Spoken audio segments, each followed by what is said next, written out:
Bamnoli road, Kalamje road, relay Pachole येथे महापूर. माणगावच्या अनेक गावांचा संपर्क तुटला. रायगडला दिलेल्या रेड अलर्टनंतर मुसळधार पावसाने कहर केला आहे. माणगाव तालुक्यातील बामनोली रोड, कळमजे रोड आणि रिले पाचोळे या ठिकाणी नदीला महापूर आल्याने अनेक गावांचा संपर्क पूर्णपणे तुटला आहे. बामनोली नदीला पूर आल्याने बामनोली रोडवरील पूल पूर्णपणे पाण्याखाली गेला आहे. या मार्गावरून 15 ते 20 गावांची वाहतूक होते. आता सगळी वाहतूक बंद. कळमजे गोद नदीला आलेल्या महापुरामुळे रस्ता वाहून गेला आहे. रिले पाचोळे जवळ नदीचे पाणी रस्त्यावरून वाहत आहे.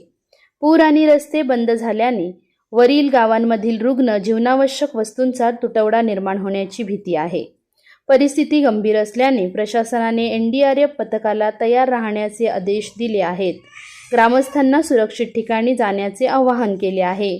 पाण्यात उतरू नका, पुलावरून जाण्याचा प्रयत्न करू नका, जीव वाचवणे महत्त्वाचे आहे असे सांगण्यात आले आहे. Bureau report, Sachin Pawar, Mangaon, Raigad.